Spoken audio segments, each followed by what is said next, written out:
마태복음 25장엔 우리가 잘 아는 것 같이 예수님의 비유 세 가지가 기록이 됩니다. 첫 번째는 등불을 준비하고 결혼식을 위해서 오는 신랑을 기다리고 있던 지혜로운 처녀와 기름을 준비하지 못해서 잔치자리에 거절당한 어리석은 처녀 5명에 대한 이야기죠. 두 번째는 우리가 잘 아는 달란트 비유가 있는데요. 주님께서 맡겨준 5달란트, 2달란트를 갑절로 남겨서 주인에게 칭찬을 받고 주인의 즐거움에 참여한 종이 있고, 1달란트를 땅에 묻어두었다가 꺼내가지고 와서 주인에게 드렸다가 책망받은 종의 이야기가 오늘 25장 바로 오늘 본문 앞부분에 나와 있습니다. 그리고 오늘 세 번째 이야기는 양과 염소로 구분하는 사람들에 대한 이야기입니다. 이 세 가지 말씀은 마지막 심판 때에 구원받을 사람과 멸망당하는 사람에 대한 이야기입니다. 신랑과 함께 잔치자리에 들어간 지혜로운 처녀가 있는가 하면 거절당한 처녀가 있고요. 주인의 즐거움에 초대를 받은 종들이 있는가 하면 내어 쫓기는 종이 있습니다. 그리고 오늘 본문 마지막 결론에 25장 46절에 그들은 영벌에 의인들은 영생에 들어가리라 말씀하고 있는 부분을 우리가 볼 수 있습니다. 그런데 오늘 본문의 이야기를 보면서 우리가 먼저 생각해야 될 것이 이런 겁니다. 이게 뭐냐 하면 하나님 나라에 들어가는 것, 그것이 착한 일을 하는 것이겠나? 그게 기준인가? 왜냐하면 지극히 작은 자에게 하는 것이 내게 하는 것이고 그 사람이 의인이고 그 사람이 하나님 나라에 들어간다고 기록하고 있거든요. 그 말씀만 보면 우리가 잠깐 오해할 수 있습니다. 내가 어려운 사람 도와주고 착한 일을 하면 천국에 갈 수 있는 건가? 그것만은 아니지요. 천국에 들어갈 수 있는 조건은 유일합니다. 그것은 예수님을 나의 주님으로 믿는 겁니다. 그분이 나의 구세주요, 그분이 나를 구원하실 분이라는 것을 믿어야만 우리는 천국에 들어갈 수 있습니다.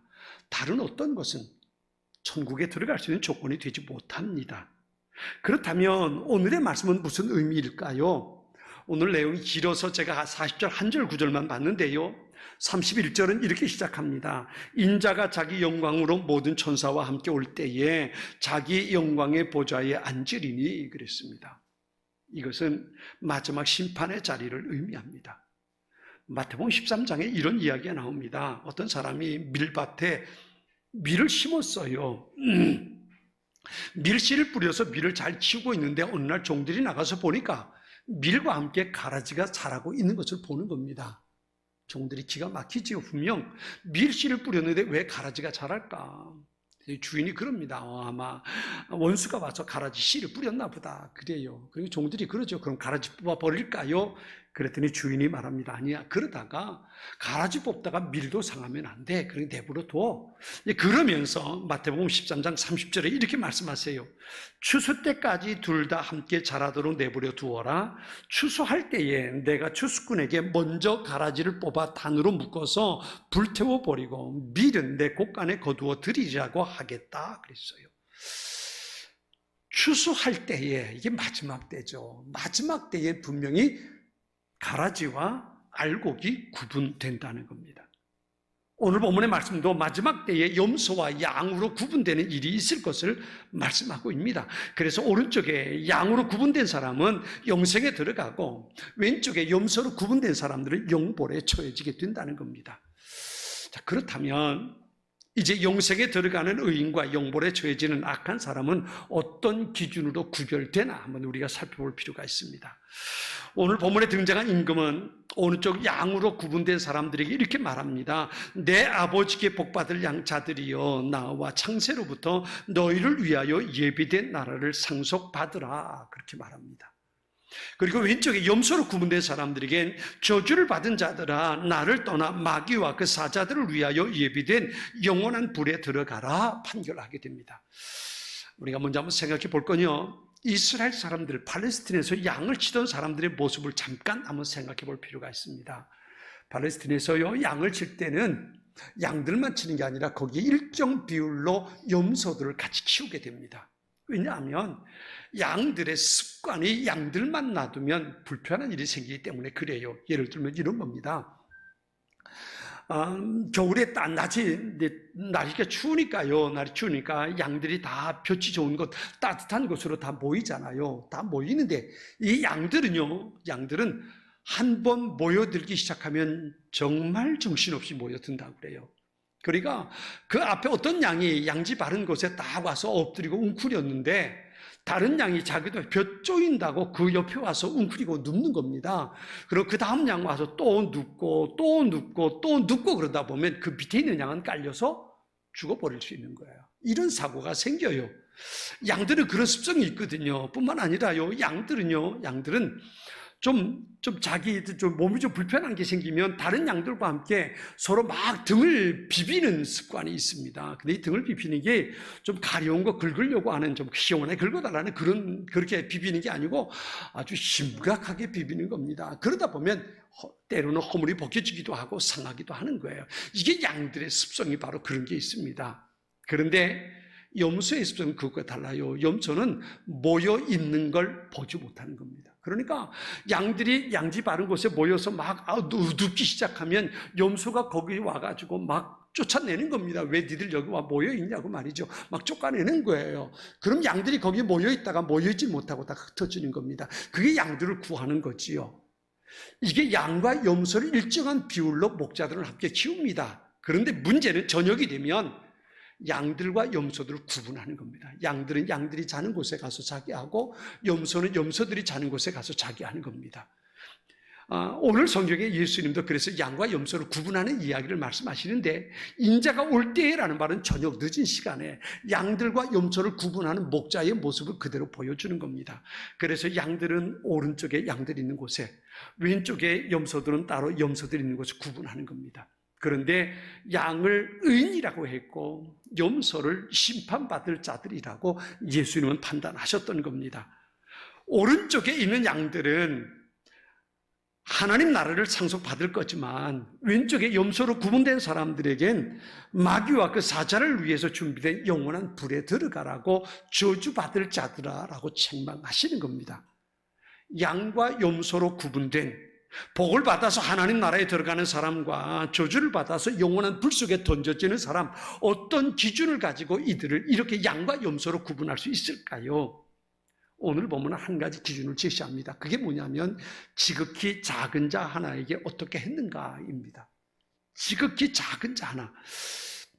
양으로 구분돼서 하나님 나라를 상으로 받은 오른쪽에 있는 사람은 지극히 작은 자 하나에게 손 내밀어 그를 돌보고 보살펴주고 보듬어 주었지만, 근데 염소로 구분된 왼쪽에 있는 사람은 지극히 작은 자 하나를 돌아보지 않았다는 겁니다. 이것이 양과 염소로 구분된 기준이 되어버리고 만 겁니다. 우리는 여기서 알아야 할 것, 그것은 심판의 기준이 되는 지극히 작은 자 하나가 누굴까입니다. 그게 누구냐는 거지요. 여기 등장하는 지극히 작은 자 하나는 말 그대로 지극히 작은 자 하나에 불과합니다. 누구에게도 전혀 도움이 되지 않는 사람입니다. 세 가지를 겹쳐놨어요. 지극히 작은 하나. 이게 한계가 있는 겁니다. 작은 자. 그런데 어떤 작은 자예요? 지극히 작은 자. 거기서 그들의 무리가 아니고 하나하나. 그죠? 그러니까 그 사람이 얼마나 보잘것없는 사람인가를 여기서 표현해 주는 겁니다. 요즘 젊은이들 용어로 말하면 루저지, 실패한 사람, 사회에 적응하지 못한 사람, 다른 사람들에게 도움이 되지 못하는 사람, 사회에 적응하지 못하는 사람, 오히려 손해만 끼치고 폐가 되는 사람, 그런 사람이 지극히 작은 자 하나라는 겁니다. 도대체 무엇 때문에 그런 말씀을 주님께서 하셨을까요? 지극히 작은 자 하나에게 한 것이 뭐 그리 대단하다고 말이지요. 그게 천국 문 열쇠를 갖는 것이 될까요? 이 지극히 작은 자 하나가 바로 누굴까요? 오늘 짧은 본문으로 정한 40절 말씀 우리 같이 한번 읽어볼까요? 40절입니다. 같이 읽겠습니다. 임금이 대답하여 이르시되 내가 진실로 너희에게 이르노니 너희가 여기 내 형제 중에 지극히 작은 자 하나에게 한 것이 곧 내게 한 것이니라 하시고. 아멘. 누구에게요? 여기 내 형제 중에 지극히 작은 자 하나 그랬어요. 이 말의 의미가 있어요. 잘 생각해야 돼요. 지극히 작은 자 하나라고 말씀하시면서 그 지극히 작은 자 하나가 누구냐면 여기 내 형제 중에 라고 말씀하시는 거예요. 예수님께서 제자들에게 지금 이 말씀을 하십니다. 제자들을 불러놓고 제자들에게 이 말씀을 하시는 거예요. 25장 앞에 있는 말씀부터 지혜롭고 어리석은 자녀들의 이야기, 달란트 비유, 또 여기 양과 염소를 구분하는 이 이야기를 제자들을 불러놓고 그들 가운데서 예수님 말씀하시는 거예요. 그러면서 여기 내 형제 중에, 여기 내 메시지를 들고 있는 내 형제 중에 지극히 작은 자 하나에게 한 것이 내게 한 것이고 지극히 작은 자 하나에게 하지 않은 것이 내게 하지 않은 것이라고 말씀하는 거예요. 그러니까 다시 말씀드리면요, 여기 지극히 작은 자 하나가 첫 번째 대상이 누구냐 하면 예수님 말씀하실 때에 그 말씀을 듣고 있는 예수님의 제자들을 말하는 겁니다. 물론 예수님의 제자들만 있는 것은 아니겠죠. 예수님과 함께 예수님의 말씀을 거기서 듣고 있는 그 사람들, 예수님께서 내 형제라고 부를 수 있는 예수 공동체 안에 있는 사람들을 말하는 겁니다. 오늘 이 시간 이 말씀을 다르게 해석하면 이겁니다. 오늘 여기서 주님의 말씀을 듣고 함께 예배드리며 우리 교회 공동체 안에 있는 지극히 작은 자 하나, 그가 바로 오늘 성경에서 말하는 지극히 작은 자 하나가 될 수 있다는 겁니다. 멀리 있는 사람이 아닙니다. 아프리카에 있는 사람 그럴 수 있어요. 동남아시아에 있는 사람 그럴 수 있어요. 중국에 있는 사람 그럴 수 있어요. 그런데 여기 예수님께서 여기서 말씀하시는 지극히 작은 자 하나는 누구를 말하냐면 우리 믿음의 공동체 안에 있는, 우리 함께 교회 공동체에서 함께 지체로 교회를 섬기고 세워가고 있는 그 중에 지극히 작은 자 하나를 말하고 있는 겁니다. 누구예요? 우리 같이 교회에서 예배를 드리고 함께 교회를 섬기면서 그럼에도 불구하고 누군가의 도움이 필요하고 누군가의 격려가 필요하고 누가 손잡아 줘야만 일어설 수 있고, 그죠? 흔들거려서 누군가가 붙잡아 줘야만 믿음의 자리에 설 수 있는 사람이 있다면 그가 바로 우리가 돌봐야 할 지극히 작은 자 하나가 된다는 겁니다. 이게 성공지상주의를 추구하고 살아가는 현대인들에게 작은 자는 결코 환영받지 못합니다. 어느 교회 장로님이 그랬다죠. 주일날 교회 와서 담임 목사님하고 그러더라는 거예요. 제가 오늘 한 건 했습니다. 오늘 거물 한 사람이 교회 올 겁니다.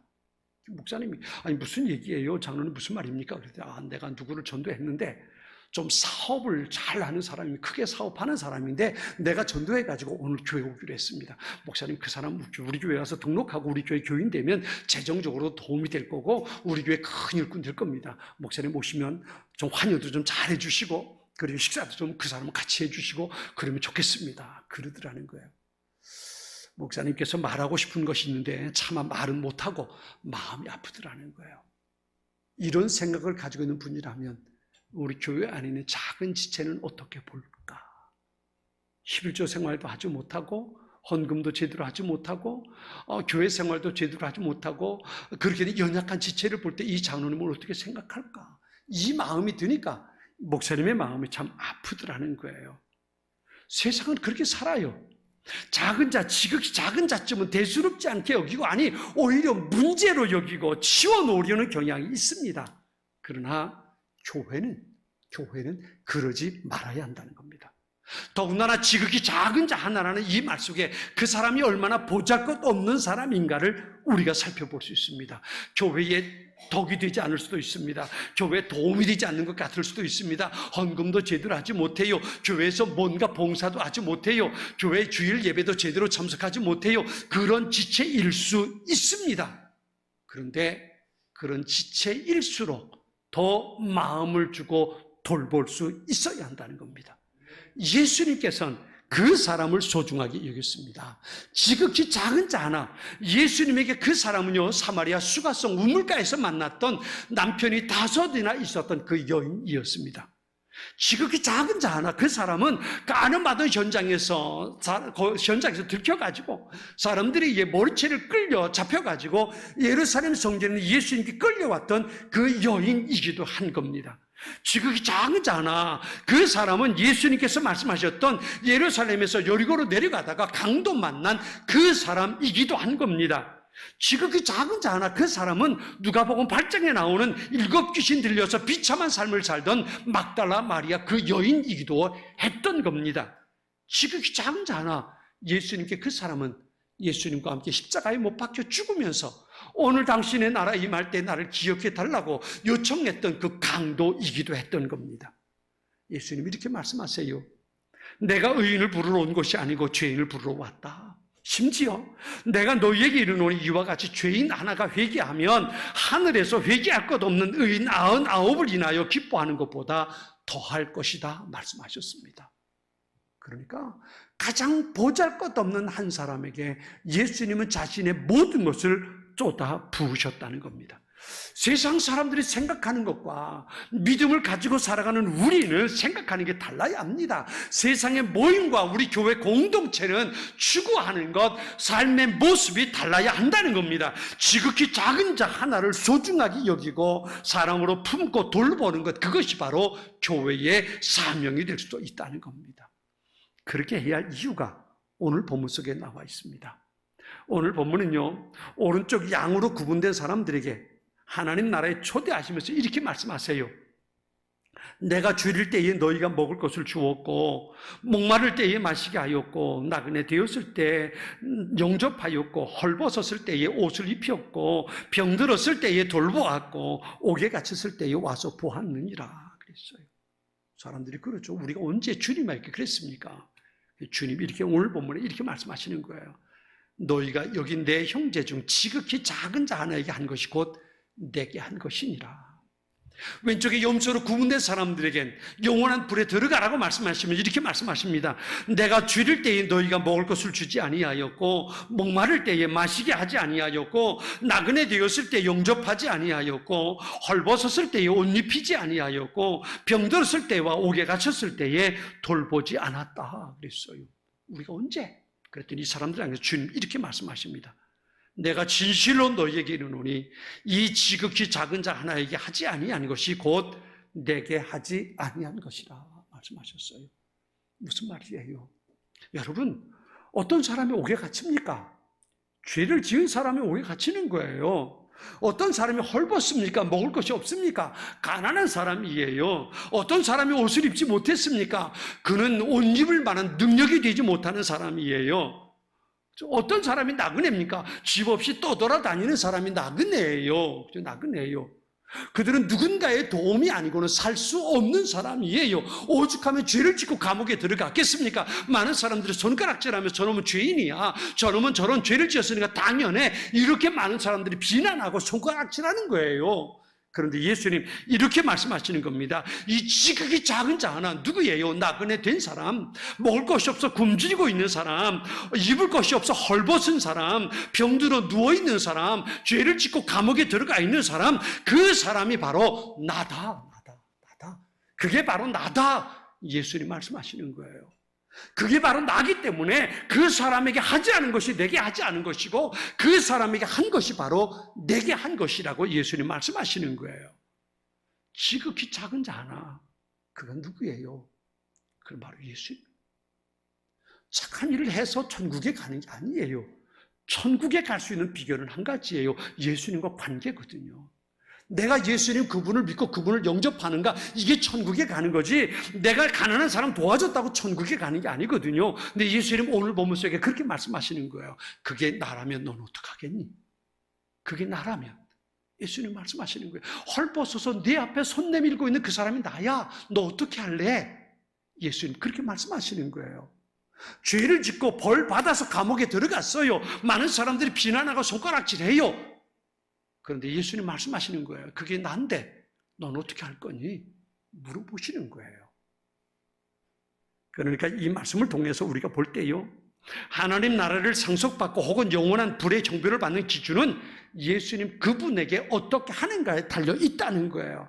이것은 다르게 말하면 교회 안에 있는 또 다른 지체들과의 관계 속에서 정말 돌봐야 할 사람에게 마음을 쏟고 더 관심을 가지고 기도해 줘야 할 사람을 위해서 마음을 담고 더 뜨겁게 기도해 주고, 그런 모습이 우리 교회 공동체 안에 있어야 한다는 겁니다. 왜냐하면 그들이 바로 예수님의 몸인 교회의 지체들이기 때문에 그렇다는 거예요. 교회 머리가 예수님 아닙니까? 지난주에 말씀드렸죠. 교회 머리가 예수님이에요. 교회는 그 주님의 몸이에요. 우리 한 사람 한 사람은 지체들이에요. 지체들입니다. 아무리 보잘것 없어도 몸의 지체예요. 그 지체가 있어야 몸이 이루어지는 거예요. 예수님이 머리라고 그게 살아있는 몸이 아니란 말이에요. 예수님이 머리라면 그 몸의 주인은 예수님이잖아요. 몸의 모든 지체들도 예수님께 속한 지체란 말이에요. 그러니까 그 보잘것없는 지극히 작은 자 하나에게 하는 것, 그 지체에게 하는 것이 주님의 몸된 교회 하는 것과 같은 거예요. 그게 바로 예수님께 하는 것과 같은 거라는 거예요. 그러니까 지극히 작은 자 하나에게 내 마음을 쏟아 놓는 것, 그것이 바로 예수님께 하는 것과 같은 거라는 겁니다. 사마리아 수가성 우물가에서 만난 여인, 동네 사람들에게 쓰레기 취급받던 여인입니다. 간호받은 현장에 붙잡힌 여인, 끌고 온 사람들은 이 여인은 죽어마땅하다고 소리 지르고 있습니다. 그러나 예수님은 죽음의 공포에 떨고 있는 그 여인에게 이렇게 말씀하십니다. 나도 너를 정죄하지 않겠다. 다시는 죄 짓지 마라. 다시는 죄 짓지 마라. 강도 만난 사람 도와주었던 사마리아 사람에 대해서 말씀하시면서 율법 학자에게 예수님 말씀하십니다. 너도 그렇게 살아야 돼. 사랑하는 여의도 제1의 가족 여러분, 주님께서 기대하시는 교회는 어떤 곳일까요? 정말 돌봄이 필요하고 사랑이 필요하고 격려가 필요한 사람이 있다면 그가 돌봄을 받고 사랑을 받고 삶의 소망을 잃어버린 사람이 격려받고 새로운 삶의 꿈을 꿀 수 있는 곳, 그것이 바로 교회가 될 수 있어야 합니다. 이것이 바로 주님이 기대하시는 교회이기 때문에 그렇습니다. 사랑의 원자탄이라는 별명으로 불리는 애수 유영환 교회의 손영훈 목사님, 그분의 이야기 가운데 이런 얘기가 있어요. 뭐 아들 죽인 원수 이런 얘기도 있지만 또 다른 이런 얘기가 있어요. 한 번은 박옥선이라는 분이 여자분인데요, 이 환자가 이게 나병 환자거든요. 이분이요, 박옥선이라는 나병 환자가 있는데 발 밑에 종기가 나가지고 그 종기 때문에 다리를 절단내야 하는 심각한 위기에 빠졌대요. 이 나병 환자들이 그렇다죠. 저는 뭐 겪어보지 않았으니까요. 이게 부스름이 나고 종기가 나도 통증을 모른다는 거예요. 통증을 모른대요. 발가락에 종기가 나기 시작했는데 뭐 이게 통증이 없으니까 별로 관심을 안 두고 관리 안 한 거지요. 그러다가 그만 다리를 잘라야 할 지경이 됐다는 거예요. 심각해서 고름이 막 다리에서 발에서 발가락 흘러나가는 거예요. 그런데요, 손양원 목사님이 입으로 그 악취나는 피고름을 빨아줬대요. 왜 그랬냐고 그랬더니 나병 환자의 환부에 사람의 침이 약이 된다는 얘기가 있었다는 거예요.